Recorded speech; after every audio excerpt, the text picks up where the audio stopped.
তোর কিতাব আমারটা কইেন না। তাহলে যারা বন্ড পীরের কাছে নিজের বউ নে কেন নে? কারণ কিন্তু আছে। কারণ বন্ধু, ফিসা হুজুর কইছে মুরিদেরে, আচ্ছা বাবারে তুই আমার কাছে মুরিদ হইলি, তোরে আমি বেহেশত নিমু, ওয়াদা তো দিছি, তোর তো আমি চিনি, হাসরের মাঠে তোরা আমি দেখলে ডাইকা নিমু, কিন্তু তোর বউরে কেমনি নিমু এটা তো আমি দেখি না। কথা বোঝেন না? আরে বেহেশতে তুই একা যাইবি, বউ নিবি না? নিমু না মানে হুজুর বউ সারা বেহেশতে যাবো? বউ সারা মার্কেটে যাই না? কথা হলো তোর বউ তো আমি চিনি না, নিমুটা কেমনে? কথা তো ঠিক, তাহলে আগামী সপ্তাহে আসতে বৌমারও নিয়ে আসি। এখন নিজের বউ পর পুরুষের সামনে নেয়া হারাম। সে সূরা নূর যদি পড়তো, সূরা আহজাব পড়তো, কোরআনের কাছে যেত, ভন্ডের কাছে যাইয়া ঈমান হারা হইতো না।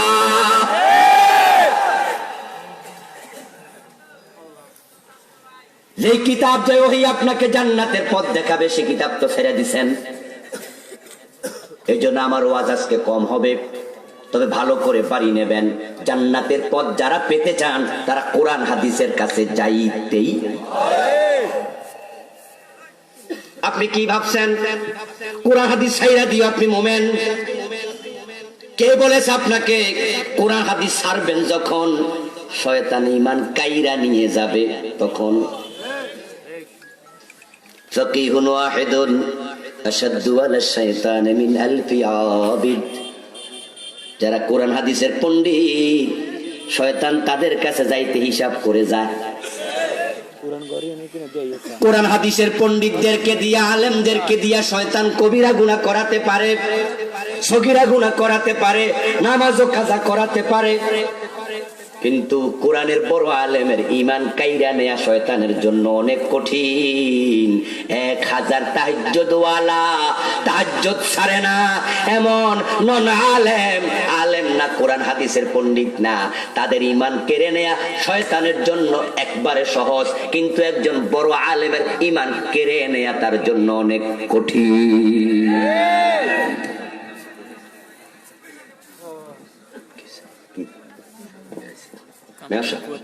মাশাআল্লাহ। ও ভালো আছেন? আমাদের সম্মানীয় প্রধান বক্তা মুহতারাম মাওলানা মুফতি মোহাম্মদ শাহ আলম সাহেব এসেছেন। ইনশাআল্লাহ ওনার ওয়াজ শুনবেন, আমি ছেড়ে দিলে উনি ওয়াজ করবেন। আমার ভাইরা বলতেছিলাম, আপনাকে আমাকে শয়তান প্রতিনিয়ত ধোঁকা দিচ্ছে। কোরআন হাদিস ছেড়ে দিয়ে আপনি কোথায় যে বিপদে পড়ে গেছেন নিজে জানবেনও না।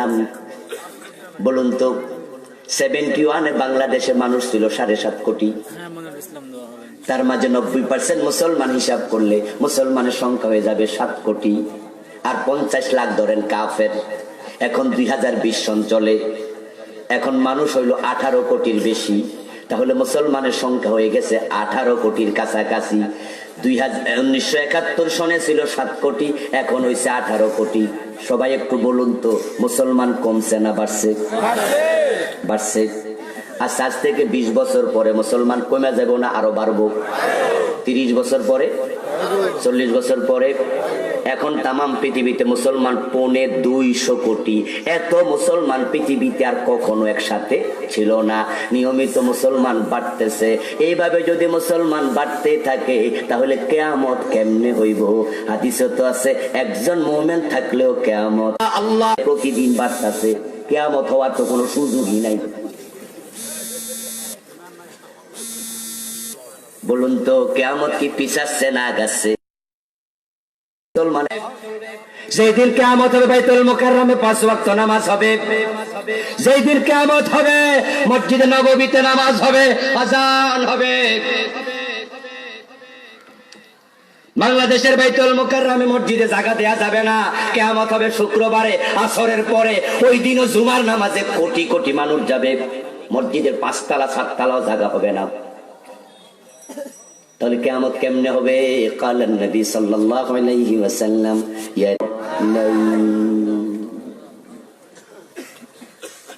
কোরআন হাদিস ছাইরা দিয়া মুমিন থাকতে পারবা না। শয়তান যেই কোন টাইমে ধোঁকা দিয়া ঈমান কেড়ে নেবে। যেমন বন্ধু যারা কোরআন হাদিসের বাইরে চলে গেছে শিয়া সম্প্রদায়, ওই শিয়া সম্প্রদায় হাই হোসেন করে, আরো কত রকমের আকাম করে, এগুলো একটা আমল কোরআন হাদিসে নাই। তাই তাদেরকে আমরা বলি তারা ফেরকায়ে দাল্লাহ, তারা পথ হারা।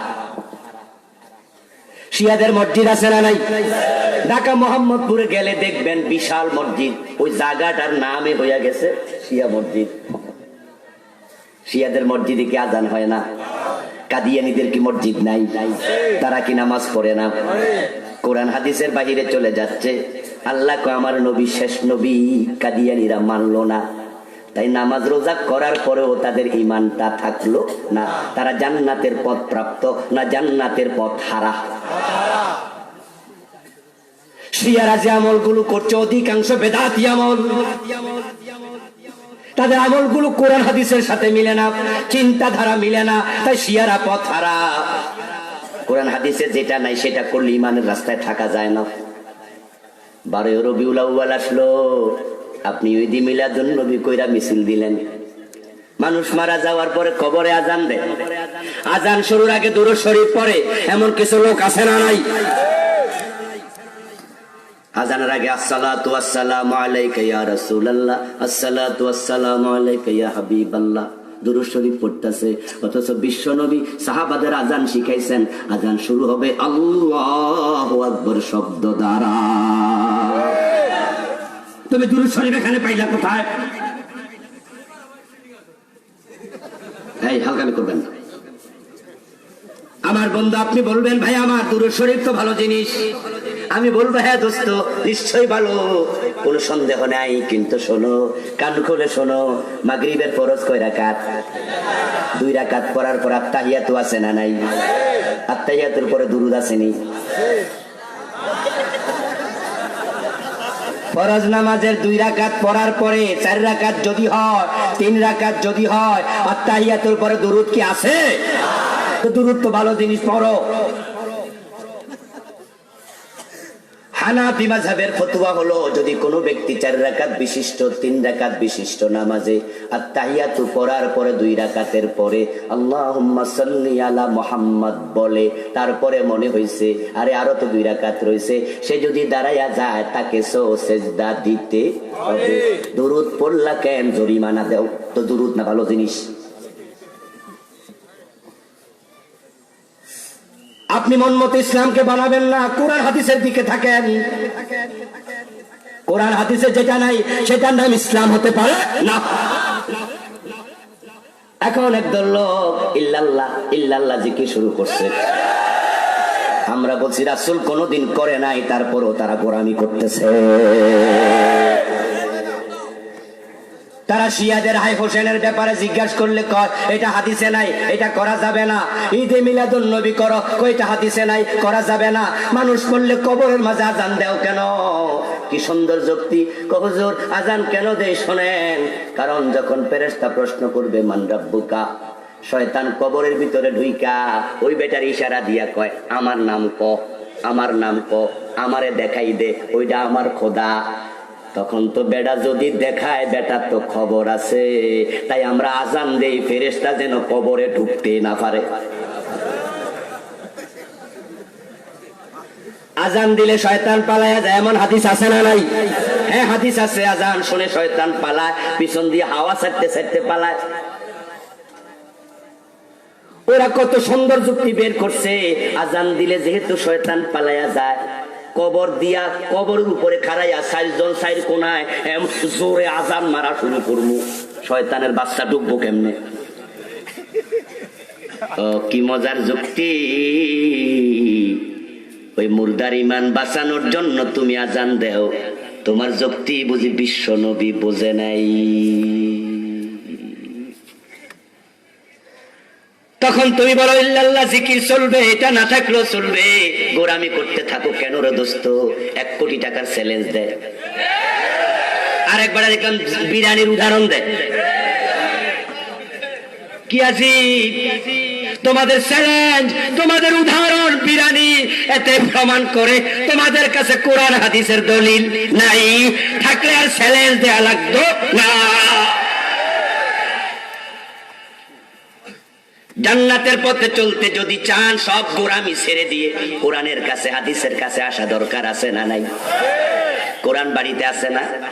তেলাওয়াত শিখুন, অনুবাদ শিখুন, তাফসীর এখন বাংলা अवेलेबल, তাফসীর পড়ুন, হাদিসের কিতাবগুলো কিনুন, হাদিস পড়ুন। ইসলাম নিজের চোখে দেখে নিজে জানেন, নিজে মানেন। তারাক্তুকুম আলা মিসলিল বাইদা, আমার রাসূল বলে গেছেন আমি তোমাদেরকে অস্পষ্টতার উপর রেখে যাই নাই। আমার দিন হলো দিনের আলোর মতো আলোকিত। এখন ইসলামকে আমরা বানিয়ে ফেলছি ঠাকুরদের ধর্ম। কোরআন হাদিস কে পড়বে? হুজুরেরা। গীতা বেদ কে পড়বে? ঠাকুরেরা। হিন্দু ধর্মের মাঝে এমন কিছু লোক আছে যাদেরকে বলা হয় তারা একবারে নমশূদ্র, কি বলে, একবারে নিম্ন জাতি। তাদের ধর্মে আছে যারা নমশূদ্র, তারা তাদের ধর্মগ্রন্থ পড়া দূরের কথা ধরাও জায়েজ নাই। তাই তাদের বেদ মহাভারত রামায়ণ কে পড়বে? ঠাকুররা পড়বে, ঠাকুরেরা, অন্যরা ধরবে না। খ্রিস্টানদের ইনজিল কে পড়বে? তাদের যারা পোপ ধর্মগুরু তারা পড়বে, নরমাল লোকেরা পড়বে না। কোরআন কে আল্লাহ এই সুযোগ দেয় নাই। তলাবুল ইলমি ফারিদা আলা কুল্লি মুসলিম। হুজুরের দোষ দিয়া বেঁচে যাবেন? কি মজা, পান খায়ার গল্প করে দোকানে বইয়া কয় আমরা দোষ নাই, হুজুররা ধরা খাইবো। এরা এক এক রকম, এক একজন কয় আমরা কই যাই। এই জন্য আমি কোনো দিকে যাই না, আমি নামাজও পড়ি না। কারণ একজন হাত বাঁধে, আরেকজন বাঁধে, আরেকজন দোয়াল্লিন, একজন জোয়াল্লিন, একজন জোরে আমিন, একজন আস্তে আমিন, এত ঝামেলা, আমি যাই না। হাসরের দিন আল্লাহ জিগাইলে কইয়া দেব আল্লাহ হুজুররা ঝামেলা করছে তাই আর গেছি না। আল্লাহ কবো বেহেশতে যাও গা। ও ভাইয়েরা, বাজারে যখন আপনি মাছ কিনতে যান, এক এক বাজারে 3টা 5টা 10টা মাছের দোকান আছে না নাই? মাছ কেনার সময় দোকানদাররা সবাই কয়, ডাকে না, এই ভাই আসেন আসেন নেন। আপনি তখন কোনোদিন কইছেন এত দোকানদার যেহেতু ডাকে, দোকানদার ডাকে, আপনি যাই আগে পেটে ধরেন, চোখ দিয়ে চান, কানসা উল্টান, পেটে চাপ মারেন, ফসা না বালা। এটা যদি বুঝেন হুজুররা 13 রকমের কথা বলুক, কিছু আসে যায় না। কোনটা হক কোনটা বাতিল ওইটা বুঝার জন্য আপনাকে কোরআনের ইলম শিখতেই হবে। তাহলে বুঝবেন হক কোন হুজুরের কাছে আছে। আমরা তো দলিল টলিল বুঝি না, মূর্খ মানুষ। কিন্তু যখন কিনতে যান তখন কি খবর? তখন কইছেন নি যে বেড়াতে জমি কেনেন, আমি মূর্খ, দলিল টলিল বুঝি না, যখন টাকা নিয়ে যান গা না, তখন সব বোঝে, ঠিক না? তখন কই দলিল আগেই দেন, কেনার 15 দিন আগে দলিল চাইবেন, ঠিক না? কেনার 15 দিন আগে কই সব কাগজ দেন, পর্চা মর্চা যা আছে। কি খাস? ওই লেখাপড়া করি নাই, দলিল দিয়ে কি করবেন? না, আমার পোলারে পড়ামু। আপনি কি আমার মূর্খ বেকুব পাইছেন? আমি না চাইয়া কিনবো, পরে যদি ধরা খাই। এই জন্য আমি আগে যাচাই করবো, 15 দিনের জায়গায় প্রয়োজনে 1 মাস টাইম নেবো। যদি 1 টুকরা জমি কিনতে যাচাই করো, ইমান নিয়ে মরলে জান্নাত পাইবা 10 দুনিয়ার সমান।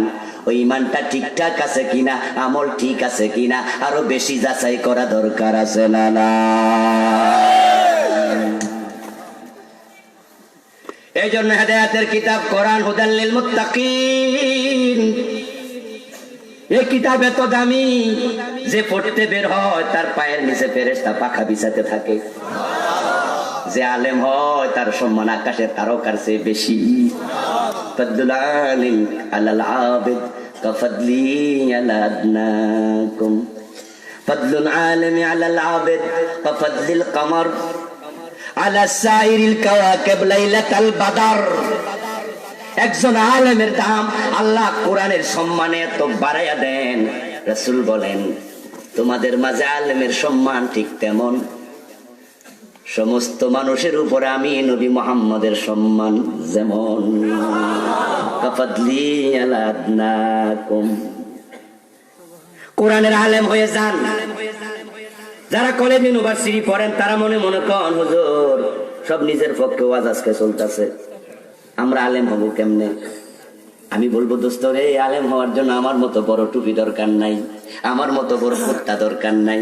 আপনি এখন মাদ্রাসায় গিয়ে ভর্তি হওয়ার বয়স নাই। আমি আপনাকে ধাক্কাইয়া মাদ্রাসায় যেতে বলি না, আমি আপনাকে বলি কোরআনটা শিখার সুযোগ এখনো আপনার আছে না নাই? ব্যক্তিগতভাবে হুজুরের কাছে পড়া যায় না? ইমাম বুখারীর যুগে কোন মাদ্রাসা ছিল? ইমাম তিরমিজির যুগে কোন মাদ্রাসা ছিল? আজ থেকে 500 বছর পিছনে যাও, একটা মাদ্রাসা পৃথিবীতে ছিল না। তখন বড় বড় আলেম হইছে কেমনে? পার্সোনাল ওস্তাদের বাড়ি যাইয়া শিখছে। জাকির নায়েক যদি ডাক্তার হইয়া পৃথিবীর সবচেয়ে বড় পণ্ডিত আলেম হতে পারে, আপনার হওয়ার সুযোগ আছে না নাই? আমরা তো শত্রুতা করি, বলি হে ডাক্তার, হে কিসের আলেম? এগুলো হলো হিংসুকদের হিংসার কথা। ও মিয়া, তুমি যে হিংসা করো, ও ডাক্তার জাকির নায়েকের 2-4টা ভুল আছে, থাকতে পারে, সেও মানুষ। জাকির নায়েকের ভুল আছে, তোমার একটাও নাই, তুমি একবারে দুধে দোয়া। আমার ভাইয়েরা ভুল আছে, আমি ভুলগুলো বাদ দিয়া তারপরে যদি বলি আজকের পৃথিবীতে তুলনামূলক ধর্ম তত্ত্বে জাকির নায়েকের মতো আলেম একজনও নাই। কাবার ইমাম সবচেয়ে বড় যিনি, আব্দুর রহমান সুদাইস। ফেসবুকে ঢোকো, গুগলে ছবি দেখবা, আব্দুর রহমান সুদাইস এরকম পাশাপাশি বৈশা ওই ডক্টর জাকিরের সাথে চা খায়। তোমার হিংসা পেট জ্বললে কি হয়েছে? রতনে রতন সিনে আব্দুর রহমান সুদাইস জানে।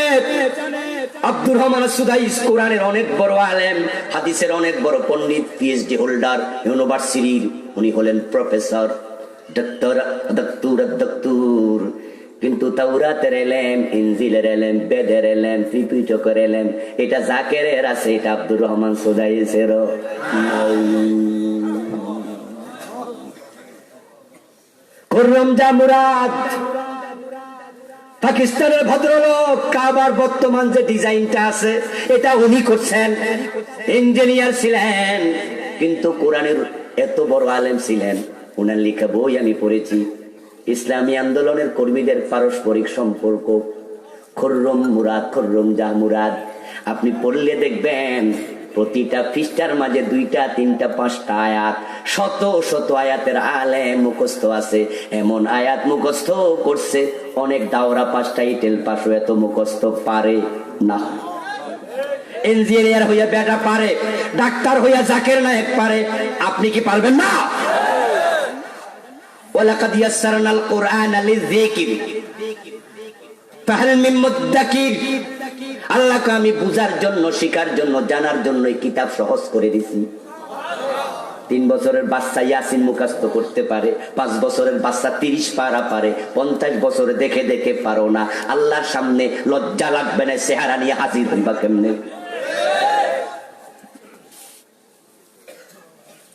এ কোরআন হেদায়েতের কিতাব। চিটাং একজন প্রফেসর ছিলেন, প্রফেসর অধ্যাপক প্রফেসর মফিজুর রহমান, ইংলিশের প্রফেসর ছিলেন। ক্লাস 8-এ যখন পড়ি, আমাদের কুমিল্লা শিল্পকলা একাডেমিতে প্রথম উনার বক্তৃতা শুনি। ওই বক্তৃতা 1.5 ঘন্টার বক্তৃতা ছিল, এত আয়াত, এত হাদিস বলেছে, আমরা অবাক হয়েছি। তারা কয়েকশো হাজির ছিলাম, 1400-1500 কাছাকাছি কম বেশি। আমাদের মাঝ থেকে একজন লিখিত প্রশ্ন করলো, স্যার আপনি কোন মাদ্রাসা? উনি প্রশ্ন হাতে নিয়ে বলে, আমি লেখাপড়ার জন্য দুর্ভাগ্য কোনদিন মাদ্রাসার বারান্দাতেও যাইতে পারি নাই, আমি ইংলিশের প্রফেসর। আমরা অবাক হলাম, ইংলিশের প্রফেসর এত আয়াত কেমনে মুখস্থ করে? আমি নিজে সাক্ষী। দ্বিতীয় ঘটনা, লালদিঘির মাঠে এক প্রোগ্রামে গিয়েছিলাম, চিটাঙে এক কাজে। সেদিন যাইয়া শুনি সাইদি সাহেবের মাহফিল লালদিঘি মাঠে। আর 14-15 বছর আগে, 2099 সনের ঘটনা, মানে কত বছর হয়ে গেল? 20-21 বছর। আল্লামা সাইদির মাহফিল, এটা শুনি না, আমরাও গেলাম একটু ওয়াজটা শুনি। আপনারা জান নাই মাঝে মাঝে? আচ্ছা, তা আমিও গেলাম। গিয়া দেখি এরকম মাহফিল চলছে, আমাদের আল্লামা এখনো আসে নাই। ওয়াজ করতেছে মফিজ সাহেব, এর মাঝে হুজুর আইছে। যখন হুজুর এসে গেছে, এখন তো পাবলিক মনে করে আল্লামা আইছে, এখন কি আর কারো ওয়াজ চলে? তাই উনারে দিছে স্লিপ। স্লিপের মাঝে কি লেখা থাকবো? মানে আপাতত থাম। যেমন এই যে বড় হুজুর আইছে, এখন তো আমার থামতে কবে, এটা আমি বুঝি, কিন্তু এরপরে একটু সময় নিতেছি আর কি। আমার ভাইয়ারা, আল্লামা যখন এসে গেলেন, স্লিপ দিছে, আমরা সামনে বসা। হুজুর বুঝছে স্লিপে কি লেখা থাকবে। হুজুর ইশারা দেয়, স্লিপটা আমার হাতে দাও। এখন মফিজ ভাইরে স্লিপ না দিয়া হুজুরের হাতে দিছে। হুজুর স্লিপটা এরকম করে বইটা ফালাই দিছে। অধ্যাপক মফিজ আরো 10-15 মিনিট বক্তৃতা দিছে। দেওয়ার পর উনি নিজের গতিতে বক্তৃতা শেষ করছে। এরপরে আল্লামা ওয়াজের শুরুতে বলতেছে, যদি আপনারা একটু বিরক্ত হবেন এমন না হতো, তাহলে আমি আরো আধা ঘন্টা ওনার বক্তৃতা শুনতাম। অথচ ইংরেজির প্রফেসর। এবার আমি আপনাদেরকে ইন্সপায়ার করছি, উৎসাহিত করছি। আমার বাবার কিতাব পড়তে বলি না, আমি আল্লাহর কোরআন পড়তে বলি। ও ইংরেজির প্রফেসর মফিজ পারে, ডক্টর জাকির নায়েক পারে, পাকিস্তানের খুররম যা পারে, আপনি পারবেন না? আপনার বাচ্চা ছেলে পারে, আপনি কেন পারবেন না? আজকে সিদ্ধান্ত নিয়ে বাড়ি যান যে আমিও কোরআন পড়বো, আমিও তাফসীর পড়বো, আমিও হাদিস পড়বো। ও তাফসীর নিয়ে যান, বসে বসে কোরআন পড়া। সকলকে তুমি জান্নাতের পথ পাওয়ার তৌফিক দাও। এই সামিয়ানা নিচে যেভাবে বসে আছি, আল্লাহ জান্নাতে আমাদেরকে আবার একত্রিত করে দিও, বলেন আমিন। হাযা মা ইনদি ওয়াল ইলমু ইনদাল্লাহ আলাইহি তাওয়াক্কালতু ওয়া ইলাইহি উনীব। ধন্যবাদ জানাচ্ছি আমাদের নাঙ্গলকোট পৌরসভার সম্মানিত মেয়র জনাব আব্দুল মালিক সাহেবকে, এলাকার ছাত্রনেতা আব্দুর রাজ্জাক সুমন সহ রাজনৈতিক নেতৃবৃন্দ, প্রশাসনের লোকজন যারা এই মাহফিলের জন্য চমৎকার পরিবেশ করে দিয়েছেন, যুবকদেরকে অনুমতি দিয়েছেন, সুযোগ করে দিয়েছেন। সর্বোপরি ধন্যবাদ জানাচ্ছি আপনাদেরকে, যারা আপনারা শুনতে এসেছেন। আল্লাহ আমাদের সকলকে তার দ্বীনের জন্য কবুল করুন, বলেন আমিন। মুহতারাম মাওলানা মুফতি শাহ আলম সাহেব কথা বলবেন।